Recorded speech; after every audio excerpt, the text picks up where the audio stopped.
ഇതാരും മീനു കാലത്തെ എന്താ ഈ വഴിക്ക്? ഇത്തിരി സംസാരിക്കാനുണ്ട്. കാലത്തെനിക്ക് സമയമില്ല, വൈകിട്ടാട്ടെ. ഓ, വൈകിട്ടും പറ്റുമെന്ന് തോന്നുന്നില്ല. അവര് വിടുകയല്ല, വൈകും. ആര് വിടുകയല്ലെന്ന്? ഫിലിം ചേംബറുകാര്. ഫിലിം ചേംബറോ? നിനക്ക് എന്നാ ഫിലിം ചേംബറിൽ കാര്യം? ഞാനല്ലയോ മേരി മാതായുടെ ഓണർ. നീ പോടാ ചെറുക്ക. ആ, എന്നാ പറയാനുണ്ടെന്ന് പറഞ്ഞേ? ആ, അതൊക്കെ പിന്നെ പറയാം. നീ ചേംബറിൽ പോയിട്ട് വാ. ചുമ്മാ സസ്പെൻസ് ഇടല്ലേ മീനുക്കുട്ടി. ഞാൻ ഇന്നലെ ഒരു ജോത്സ്യരെ കണ്ടു. പേര് നാളും പറഞ്ഞ് നിന്റെ പേരിൽ ഒരു രാശി വെപ്പിച്ച് നോക്കി. ആ, എങ്കി വണ്ടി വിട് മീനുക്കുട്ടി. എനിക്ക് ഈ ജ്യോതിഷത്തിലൊന്നും പണ്ടേ വിശ്വാസമില്ല, വെറും ഗുണ്ട്. സത്യം.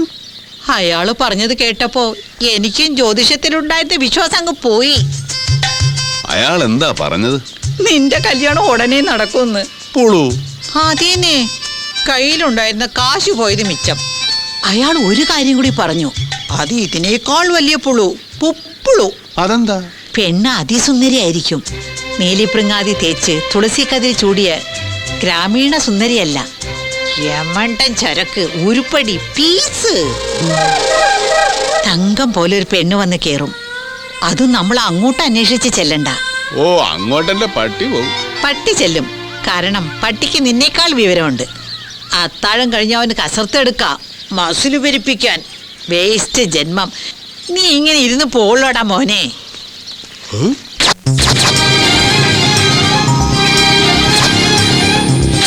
തങ്കം പോലെ ഒരു പെണ്ണ് വന്ന് കേറും.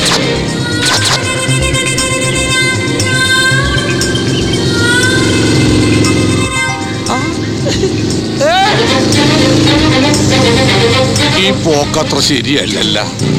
അത് നമ്മൾ അങ്ങോട്ട് അന്വേഷിച്ച് ചെല്ലണ്ട.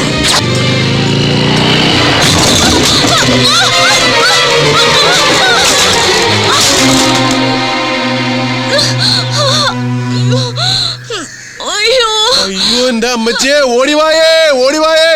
അയ്യോ,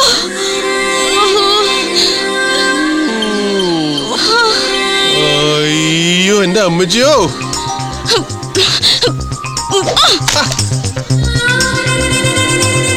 എന്നതാണോ എന്റെ അമ്മച്ചിയോ. എടോ, താൻ എന്തിനോട് കിടന്ന് കാർന്നത്? അലച്ചു തല്ലി വീണത് ഞാൻ. മാനത്ത് നോക്കി മേക്കാന്ന് വണ്ടി ഓടിച്ചിട്ട് അയാള് കിടന്ന് കാർന്നു. അയ്യോ, എനിക്ക് വയ്യായേ. എന്റെ പൊന്നു മീനാമച്ചി, ഇത് അത് തന്നെ. നമ്മൾ അങ്ങോട്ട് അന്വേഷിക്കുന്നില്ല, ഇങ്ങോട്ട് വന്ന് കേറുമെന്ന് പറഞ്ഞില്ലേ? കേറി. അയ്യോ, ഇത് എവിടെ നിന്ന് വന്ന് കേറിയടി വെച്ചേ നീ? നല്ല തങ്കം പോലൊരു പെണ്ണ്. നീ ആ കൈയൊന്നും ഇങ്ങോട്ട് കിട്ടിക്കേ. നിന്റെ സ്റ്റാൻഡിങ് പോസ്റ്റ് ആണെന്ന് കണ്ട. കൈ കൊടുക്കാറില്ലേ? നമുക്ക് ആ ചർലി കിടന്ന് നുറലാം. ദങ്ങനെ ദങ്ങനെ ദങ്ങനെ. 1 2 3. വട്ടത്തിലും നീളത്തിലും എതിലേ കൂടെ നോക്കിയാലും ഇവളെ മണ്ടൻ. ഇത് കവിതൈ. നിന്റെ പേരെന്നാടി കൊച്ചേ? തങ്കമണി. തങ്കമണി. തങ്കമണി. തങ്കം പോലെ ഒരു പെണ്ണ് വന്ന് കേറും. ഇനി ഒന്നും നോക്കാനില്ല, ഇത് അത് തന്നെ. വാ, പോ. എങ്ങോട്ട്? രജിസ്റ്റർ ഓഫീസിലേക്ക്. എന്തിന്? കല്യാണം കഴിക്കാൻ. നേരം പോണു പെണ്ണേ. എനിക്കൊന്നാമത് കെട്ടുപ്രായം കഴിഞ്ഞു. നീ അത്ര ഇള്ളാ കുഞ്ഞൊന്നും അല്ലല്ലോ. ഇവളെന്താ ഇങ്ങനെ കെട്ടാമങ്കയായിട്ട് നിന്നുപോയി? ആമ്പറന്നോടൊക്കെ ഇടാപോണെന്ന് വിളിക്കുന്നു നിന്നെ. എന്നാലും നിന്നെ ഞാനൊന്നും ചെയ്യല. ബിക്കോസ് എനിക്ക് നിന്നെ കൊണ്ട് ഒരുപാട് കാര്യങ്ങളുണ്ട്. ഒരു മിനിറ്റ്, ഒന്ന് ഫോൺ ചെയ്തോട്ടെ. തിരക്കില്ല?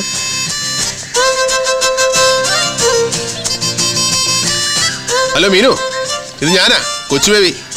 നമ്മൾ രാവിലെ പറഞ്ഞില്ലേ ആ ഉരുപ്പടി? അതിനെ കണ്ടു കേട്ടോ. തങ്കമണി. കിടിലൻ. ചേട്ടാ ഒന്ന് വന്നേ. എന്തേ?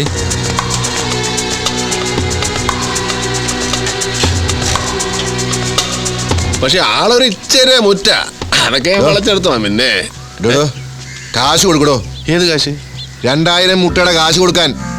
2000 മുട്ടയുടെ കാശ്? അത് ഏറിപ്പോയാൽ 150 മുട്ട കാണും. ബാക്കി മുട്ട നിങ്ങൾ രണ്ടുപേരും കൂടി ഇട്ടോ. മോളെ തങ്കമണി, മോള് ചോദിച്ചാ ബേബിച്ചാൻ എന്തും തരും. പക്ഷേ ആളെ കൂട്ടിക്കൊണ്ടൊന്ന് ആക്കരുത്. ഞാൻ ചോദിച്ചാ ബേബിച്ചാൻ എന്തും തരുമോ? ഞാൻ അല്പം ചീപ്പാകാൻ തന്നെ തീരുമാനിച്ചു. ചോദിച്ചോ. ശരി, ഞങ്ങൾ തമ്മിലുള്ള പ്രശ്നമൊക്കെ തീർന്നു. ഇനി നിങ്ങൾ പോയിക്കോ. പോടെ വന്നി. ഓ, എണ്ണൊന്നും വേണ്ട ബേബിച്ചായ, അതിന് തന്നേ. താങ്ക്സ്.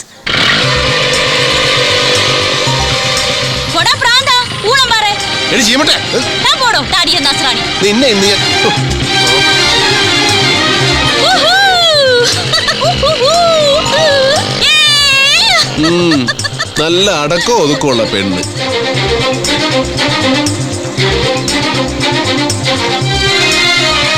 ബേബിച്ചായോ ഇത് എന്നാ പറ്റി? ദാവേ, അതെ ഇതിന്റെ സ്പാർക്ക് പ്ലഗിന്റെ സുന പോയതാ. ദേ ഇരിക്കുന്നു സ്പാർക്ക് പ്ലഗിന്റെ സുന. ബേബിച്ചായോ ഈ തങ്കമണി ബേബിച്ചായനെ പറ്റി പെണ്ണല്ലോ. നീ അവളറിയോ? പിന്നെ അറിയോന്നോ? കൊള്ള നല്ല കഥയായി. അവളെ അറിയാത്ത ആരെങ്കിലും ഉണ്ടോ ഈ നാട്ടില്? ഈ കാർഗിൽ നാരായൺ എന്ന് കേട്ടിട്ടുണ്ടോ? പട്ടാളക്കാരൻ, മിലിറ്ററി ജവാൻ. അവൻ ജയിലിലല്ലേ ആ ചട്ടമ്പി? അവന്റെ പെങ്ങളെ മറ്റോ വന്നോടാ. ആ പെങ്ങളായിരുന്നെങ്കിൽ എന്ത് ഭേദം. ഇതവന്റെ മുറപ്പെണ്ണാണ് തങ്കമണി, മുറപ്പെണ്ണ്. ഓ, അപ്പൊ കാർഗിൽ നാരായണന് കൈ കൊടുക്കേണ്ടി വരും. അതായിരുന്നെങ്കിൽ എന്ത് ഭേദം.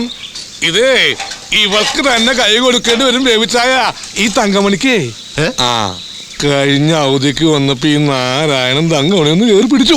എന്തിന്? ആണ് പെണ്ണിനെ കയറി പിടിക്കുന്നത് എന്തിനാണെന്ന്? ഇയാൾ കേരളത്തിലല്ലേ ജീവിക്കുന്നത്? ഇപ്പൊ മനസ്സിലായില്ലേ എന്തിനാണെന്ന്? ഇല്ലേ? നീ പറ. ഇവൾ അവനെ വെട്ടി ഓലക്കിരുത്ത് നെറുകന്തര കടിച്ച് അവന്റെ ബോധം പോയി, പാവം. എന്നിട്ട് നേരെ പോലീസ് സ്റ്റേഷനിൽ ചെന്ന് മറ്റേ വകുപ്പിലൊരു കേസും കൊടുത്തു. ഏത് വകുപ്പില്? പീഡിപ്പിക്കൽ. പാവം നാരായണന് 4 കൊല്ലം തടവും. ഇവക്ക് തന്തയും തള്ളിയൊന്നുമില്ലേ? അപ്പനും അമ്മയൊക്കെ ചെറുപ്പത്തിൽ മരിച്ചുപോയി. ബസ് ആക്സിഡന്റാ. അതിന്റെ ഇൻഷുറൻസ് തുക 1 ലക്ഷം രൂപ ഇവളുടെ പേരിൽ ബാങ്കിലുണ്ട്. സത്യത്തിൽ നാരായണന്റെ നോട്ടം ആ കാശ. ഇവളെന്താടാ ജാതി? മതം ഏതായാലും മനുഷ്യൻ നന്നായാൽ മതി എന്നാണല്ലോ പ്രമാണം. മനസ്സിലായി. അതുമല്ലേ കുഴപ്പമില്ലാത്ത ജാതി, അഡ്ജസ്റ്റ് ചെയ്യാം. ബേജായോ ഒരു കാര്യം ഞാൻ പറഞ്ഞേക്കാം. തങ്കമ്മന്റെ അടുത്ത് മറ്റു പരിപാടി നടക്കട്ടോ. ഇടാ, അത് ഞാനവിടെ കെട്ടാൻ പോകില്ലേ? അപ്പൊ പിന്നെ നടക്കുമല്ലോ. നടന്നില്ലെങ്കിൽ അതിന്റെ ആന്തരിക വശങ്ങളായിട്ടുള്ള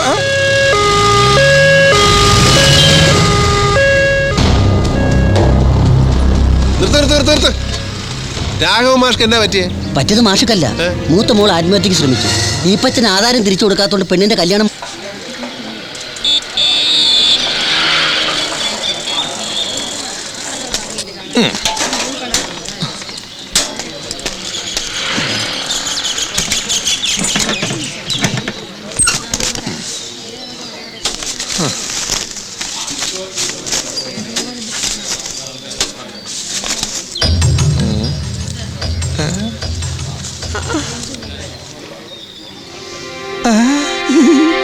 മിസ് ഏലിക്കുട്ടി ഫ്രാൻസിസ് ഇണ്ടന്തിരുത്തിയിൽ വീട് ഇരുട്ടി. നല്ല പരിചയമുള്ള handwriting. From K Thankamani. ഓ തങ്കമണി, അത് പറ. എന്താ തങ്കമണി വിശേഷം? ഏലിക്കുട്ടി ഫ്രാൻസിസ് ഇണ്ടാന്തിരുത്തിയോട് നീ എന്താ പറയാൻ ഉദ്ദേശിക്കുന്നത്?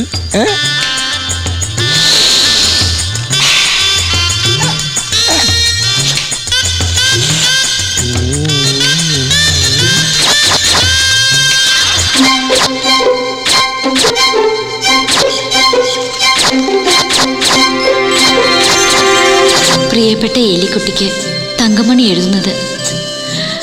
ഇന്ന് എൻ്റെ ജീവിതത്തിലെ ഏറ്റവും ആഹ്ലാദകരമായ ദിവസമാണ്. കാര്യം 10-200 മുട്ട പൊട്ടിയെങ്കിലും അതോടെ എൻ്റെ ജീവിതം ഒരു കരയ്ക്ക് എത്തിയതുപോലെ ഒരു തോന്നൽ.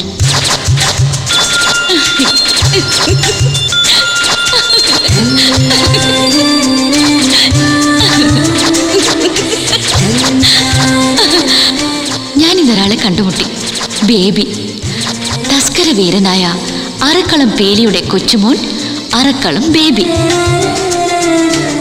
ഇവന്റെയും മുഖലക്ഷണം ഒരു തസ്കറിന് ചേർന്നത് തന്നെ.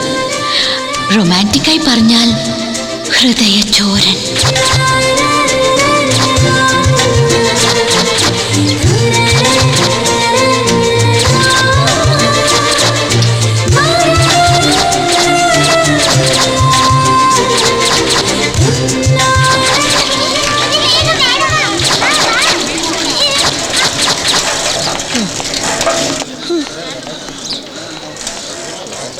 ഇവിടെ കിടക്കട്ടെ. ബേബിച്ചായോ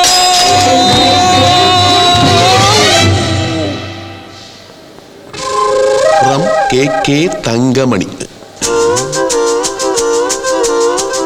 ഓ സോറി, കെ തങ്കപ്പൻ. ഇതേതാ ഈ കെ തങ്കപ്പൻ? ആരെങ്കിലും ആട്ടെ, നീ പോയ ഡോക്ടർ ഒന്നും വിളിച്ചില്ലെങ്കിൽ ഇവനിപ്പോ ചാവും. From K Thankamani. തങ്കമണിക്ക് പ്രേമം. നീ ചത്തില്ലേ? ആ, ആ. ആരോട് പ്രേമം? ടു തസ്കര വീരൻ.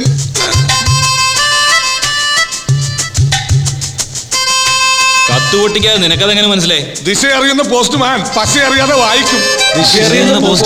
പശ അറിയാതെ വായിക്കും. പറഞ്ഞല്ല പതിരില്ല. അപ്പൊ പൊട്ടിക്കാം. പോക്കറ്റ് കാണിക്കരുത്. അന്യന്റെ കത്ത് വായിക്കുന്ന ക്രിമിനൽ ഒഫൻസാ. അപ്പൊ ഇതോ? ഞാൻ അന്യനല്ലല്ലോ. സത്യം, ആദ്യം കണ്ടപ്പോ തന്നെ ബേബിച്ചൻ ഒരു അന്യനാണെന്ന് എനിക്ക് തോന്നിയതേയില്ല. ആദ്യം കണ്ടപ്പോ തന്നെ ബേബിച്ചൻ ഒരു അന്യനാണെന്ന് എനിക്ക് തോന്നിയതേ. ചെറുപ്പത്തിൽ ആക്സിഡന്റിൽ ഇവിടെ തലക്കും തോടി പറ്റിയതാ. സംഗതി മെന്റലാ. Mental father. ഓ, അവിടെ അപ്പനും വട്ടായിരുന്നു. അവിടെ അപ്പനല്ല, നിന്റെ അപ്പൻ. എടാ പുളുന്താമാരെ, എന്റെ എളിമ കൊണ്ട് പല കാര്യങ്ങളും ഞാനിവിടെ മറച്ചു വെച്ചിട്ടുണ്ട്. പക്ഷെ അതെല്ലാം ഞാനൊന്ന് തുറന്ന് പറയാൻ പോവാ. തന്നെ ബോംബെയിൽ എത്ര സുന്ദരിമാരാണെന്നറിയോ എന്റെ പിന്നാലെ മോഹിച്ച് നടന്നിട്ടുള്ളത്? തന്നെ പിന്നല്ലാതെ. ഞാനിവിടെ ഇങ്ങനെ അടങ്ങി ഒതുങ്ങി കഴിയുന്നതുകൊണ്ട് ചില അവന്മാർക്കൊന്നും എന്നെ ഒരു വിലയില്ല. അയ്യോ ബേബിച്ചാ, ഞങ്ങൾ തെറ്റിദ്ധരിച്ചതാ. അതെ, വേണ്ട, ഒന്നും പറയണ്ട. എടാ സൂത, എന്തോ ഈ പഴഞ്ചൊല്ലിൽ പതിരില്ലെന്ന് പറയുന്നത് വെറുതെ അല്ല. മുറ്റത്ത് മുള്ളിയെ മണമില്ല. എങ്ങനെ? മുള്ളിയെ മണമില്ല. ബോംബെയിലൊക്കെ അങ്ങനെ. പിന്നെ അതേടാ. ബോംബെക്കാരും മുള്ളാണ്